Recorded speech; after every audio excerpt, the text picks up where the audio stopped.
Okay, welcome to today's webinar, Mailing Lists Still Work, 10 Ways to Get the Most from Your List. My name is Greg Chambers. In today's agenda, we're going to cover 10 ways that you can get more from lists. And I really divided it into three main groups. There's going to be a couple of points around list types and how we think of those lists, profiling, how to using those lists and doing profiling, and then appending information being the third group. A few stories in there about that, and then we'll do a wrap up. And in the beginning, there is a text. Oh, it looks like Nui jumped in there. Thanks for joining our webinar. So if you have a question, go ahead and go into the chat box. Nui will help me monitor those.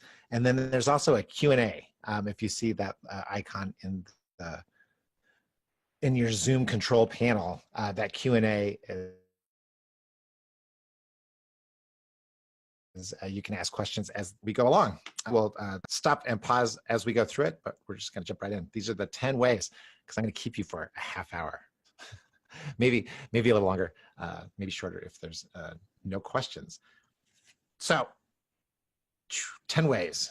Here's five. The first 5 ways. We're going to talk about compile it, raise your hand, the big show, Freshness Matters. Wait, you too? Then we'll get into the robots, lookalikes, the inside list, hold me back, and what you make it. And so with that in mind, let's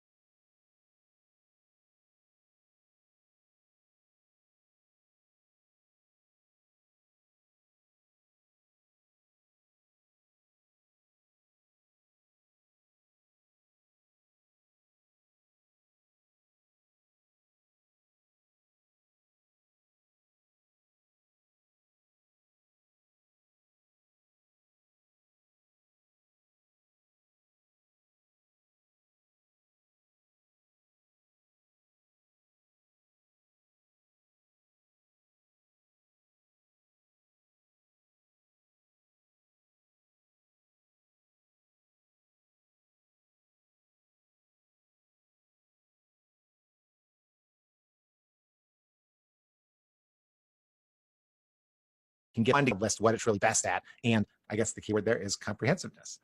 The second type of lists is that we deal with a lot, and that the way that we would use it is our response list. So when I say raise your hand, if you think about all the information that we're trading when we do transactions, right? There was just MasterCard and Google announced a little bit of a partnership between, so that they could track offline purchases and maybe try to hook those back into what people were searching for online before they did this offline stuff. Any information where if you've subscribed to any, or if a farmer has subscribed to any a publication, in those publications, there's generally going to be a big questionnaire, right? So I may get the farm equipment magazine for free, and in return, what I do is I fill out all this information. So the big difference between this and the compiled list is that these lists tend to be, responsive lists tend to be a lot more, they have deeper information on different contexts. So the extra info on these accounts help give us hints for who we should be targeting first, right? So if we think of a compiled list as a 5,000-foot view of an area, the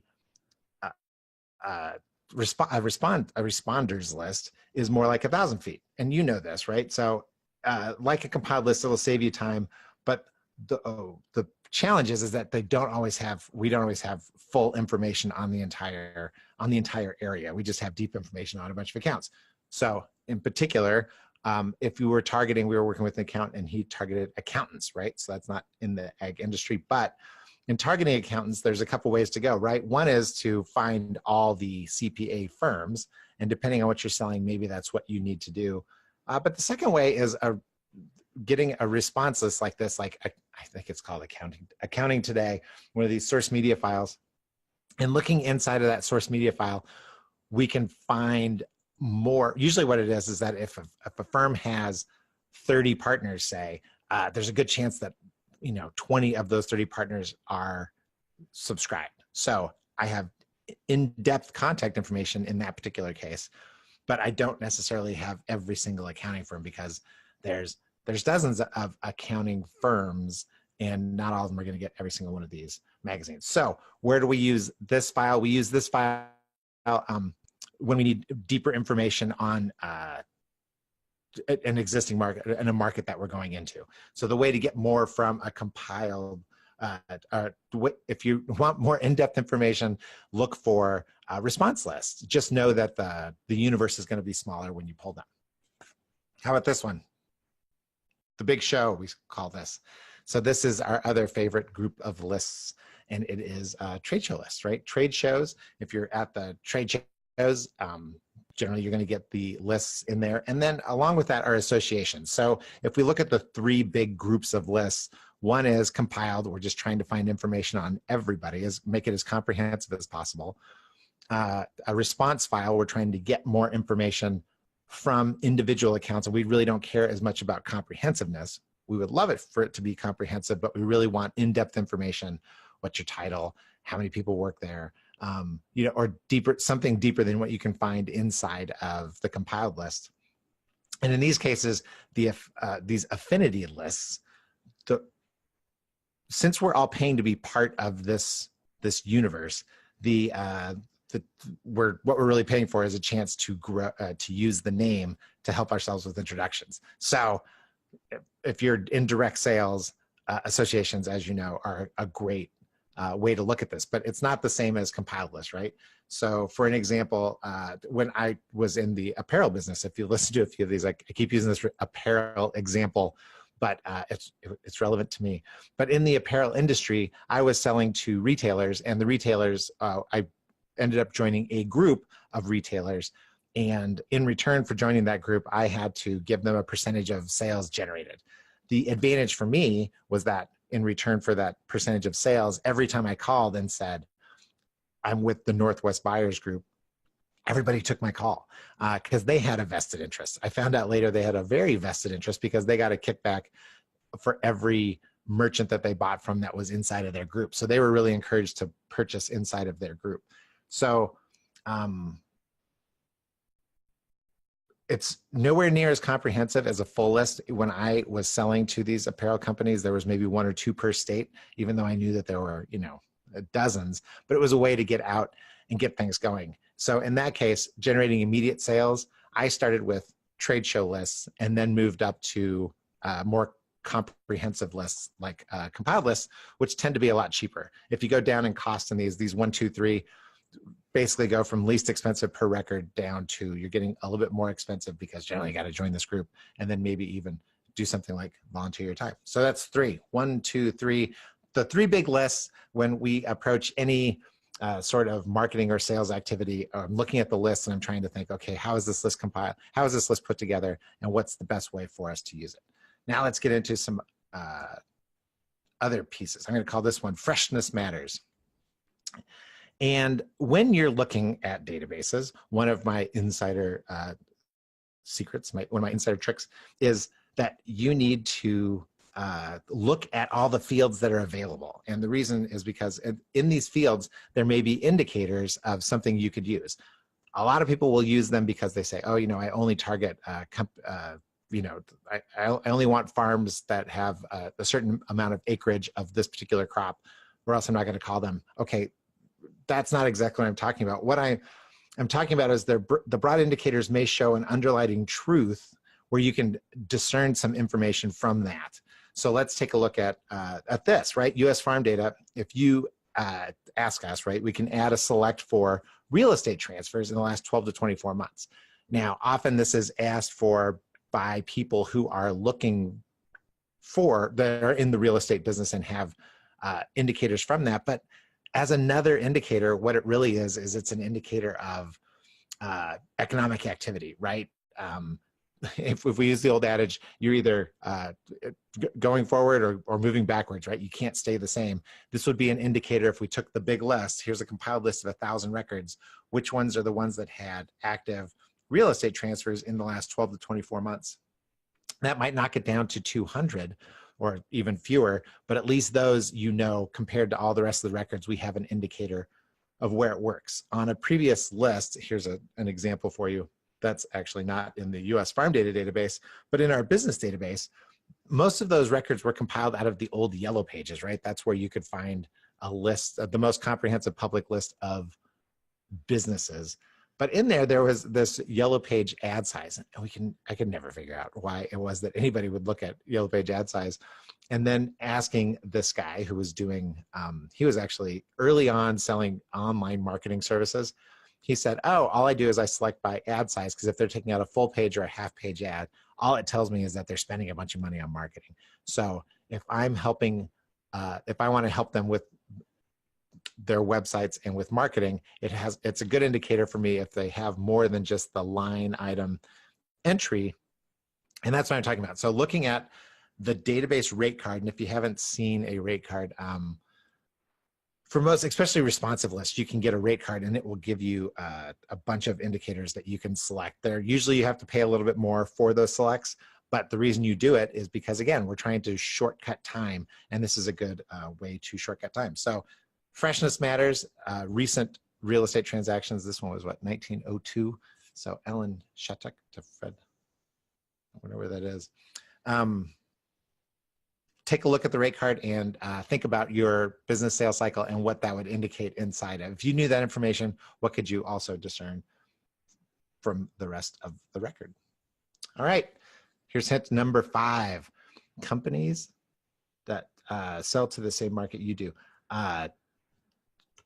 This is, so I was reading the story about I check out the venture funded companies list just because I'm curious as to where the big dollars are flowing and where the market's going. And this one was listed as the 23andMe for cows. So if I were this company, so the idea behind this is that outside of the list companies that are selling lists, there are companies you can partner with that may have lists that you can piggyback on, and maybe you could do some sort of joint marketing effort with them. And we've found these to be successful over time. So if you're not competing directly, right, that tends to be the thing, is you can't be a direct competitor, or else why would anybody share with you? And then you need to have something to offer them in return. In this company's case, they're the 23andMe for cows. And the first thing I thought of was, what is one thing that all dairy cattle farmers have in common?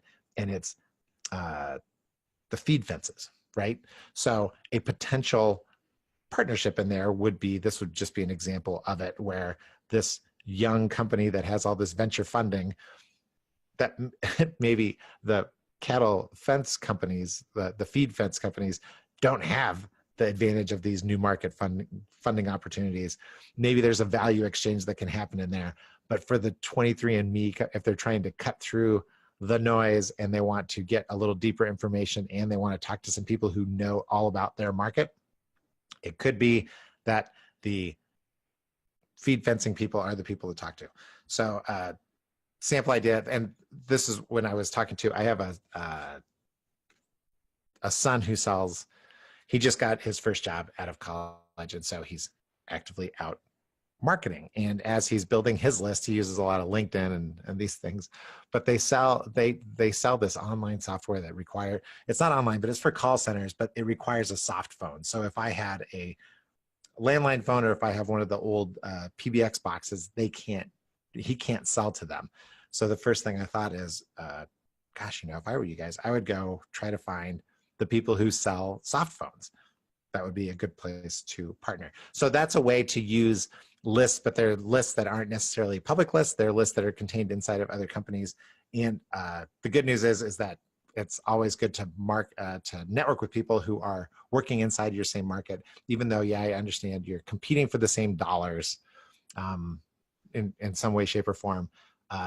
If you're trying to add value to your customers, it seems like that's worthwhile. So that's way number 5. Way number 6, the robots.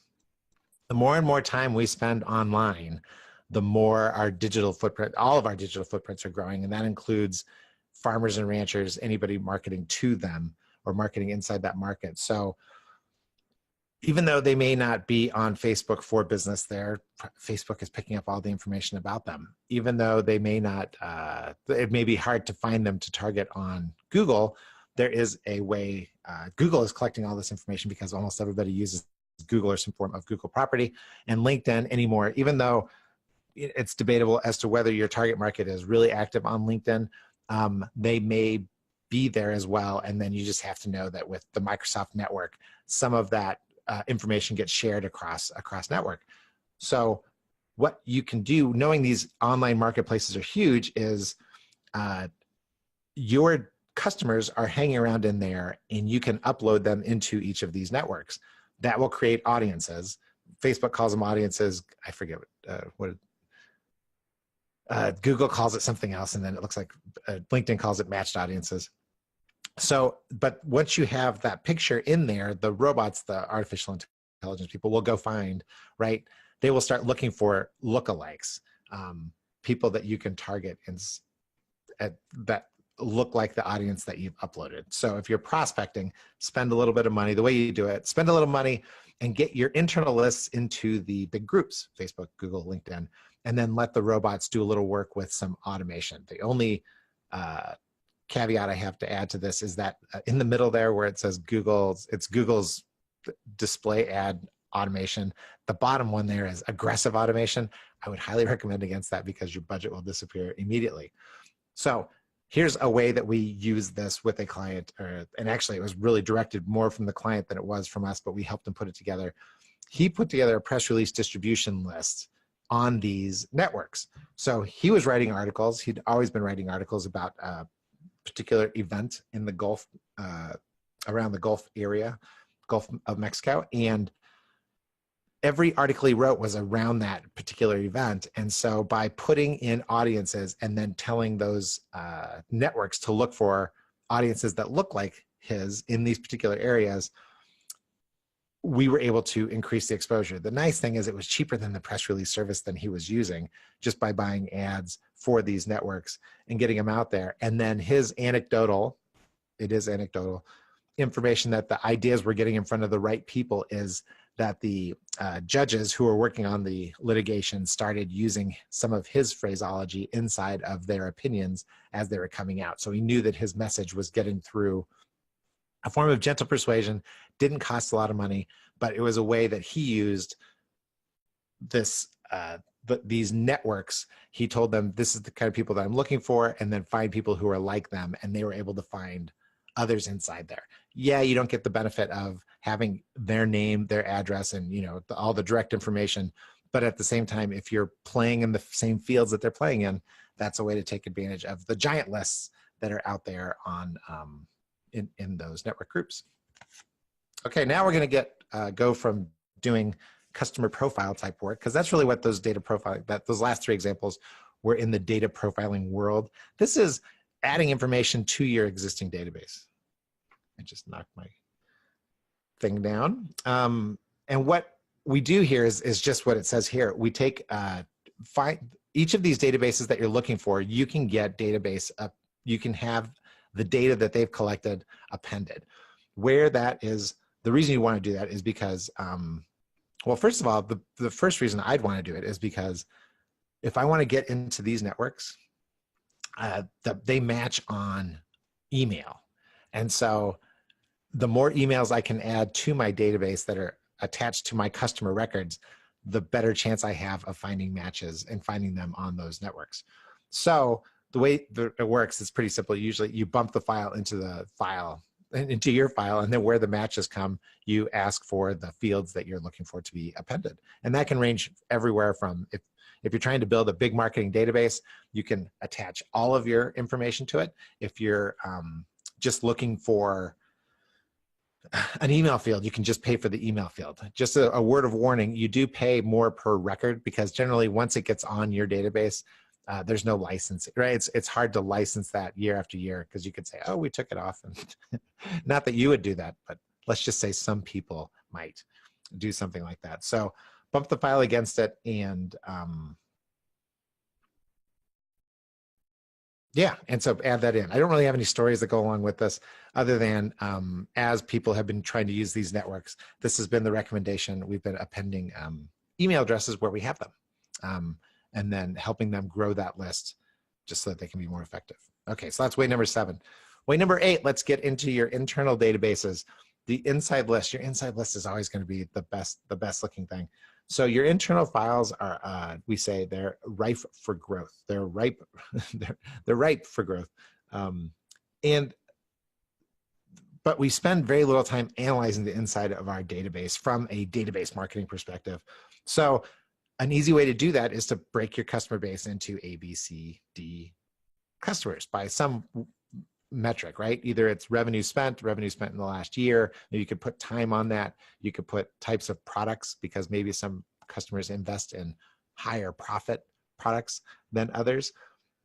So once you've got that broken down, then you want to look between the sheets. So who in your database shares the lookalikes of your best customers? So if on the left, if the orange and the guy with the little white hat are your best customers, who else in the database looks like that? And generally you can find them. For example, working with a firm that has around 3,000 customers. And so they had pulled out the top 10% and they're like, this is our best customer list. Because it really was. It's half of their revenue comes from that top 300. And then they were really focused on how do we do more with that 300. And we pointed out that there's 2,700 other companies in their database that they do work with, but how many of them look like the top 300? The whole goal of that exercise is not necessarily that it gave them a path.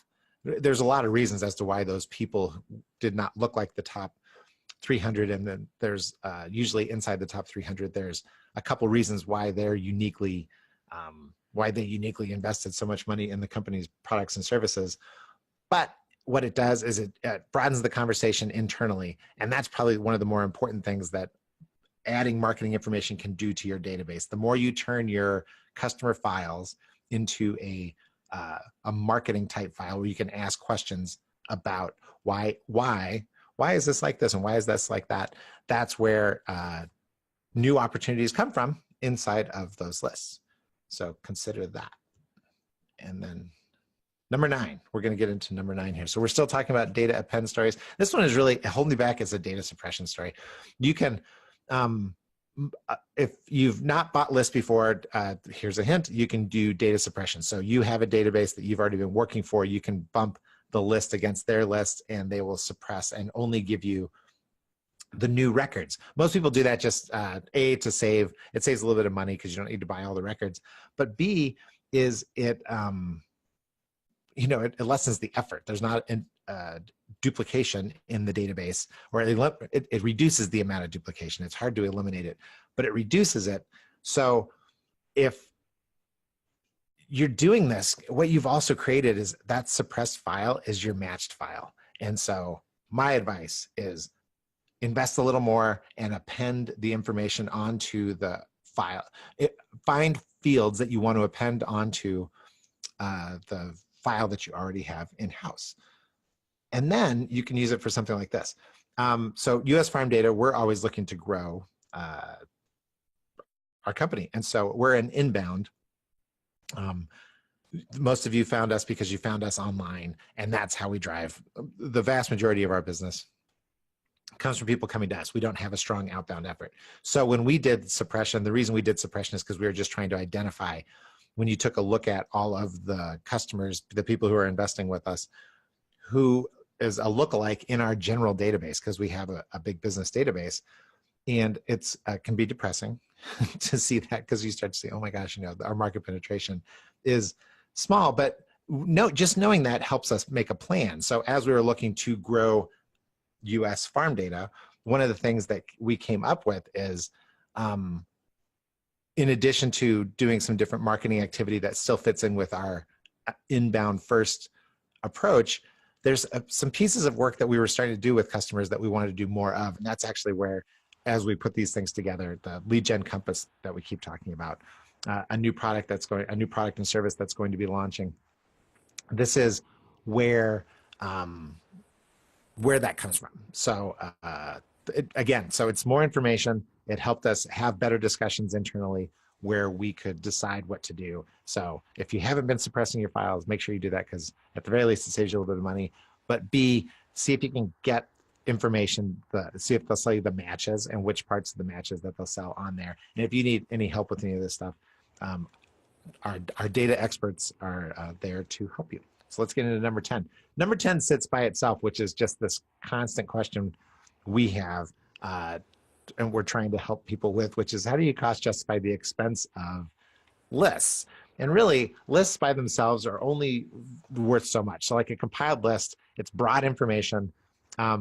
If you're if you've been using your compiled list and you just keep renewing that list, the real value from the list comes from the internal database. This is supposed to be a snapshot of Salesforce, but it looks like it's Salesforce, an add-on inside of Outlook.com. So Salesforce being a customer relationship management software, all the information that gets added, all the emails that goes on to James Jones, his record, the example there, that's where the value of your lists come from. So to cost justify the cost of lists and the effort that goes into lists, broaden your time frame as to where the results are going to come from. So how do you do that? Well, start at the end and then work your way back in. So for instance, again, going back to this lead gen compass that we're launching, we know, so it came about because we did a lot of research testing. We had some initial beta testers that we ran the service with. We profiled them, and then we found information that started to jump out, like, oh, the presence of analytics. Do they have salespeople? How big is the sales force? How active are they on social media, etc. But we're appending that information and more. And the reason is because we know that in a couple of years, the business, we're going to be more interested in scoring leads as they come in. Right now, the score everybody gets is, are you interested? Yes or no, right? It's like it's a 1 or a 0.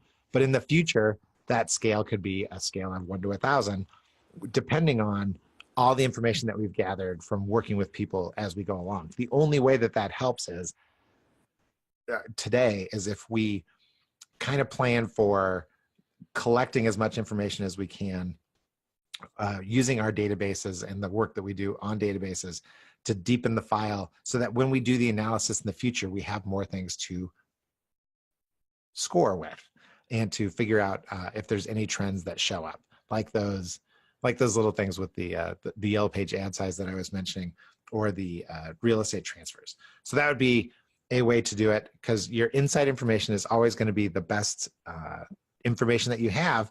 And the more you can do to enhance that information, the better chance you have to learn from it down the road, even if you can't do it today. So the way to cost justify that is we broaden the time frame and we start thinking about all the things we can do in the future. And that's why we take the effort to do it today, because as it so happens, it does get expensive to do a lot of appending on the back end when it's information you probably could have collected on the front end with a little bit of effort, maybe an Upwork contractor or summer interns. That's good work for them. So let's summarize.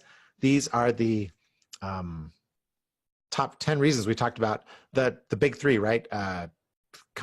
Compiled databases, how to get the most from those, response databases, how to get the most from those, and then how to use affinity databases to help you. And and if you're looking at it, you're thinking, I could probably bump all three of those together. You can.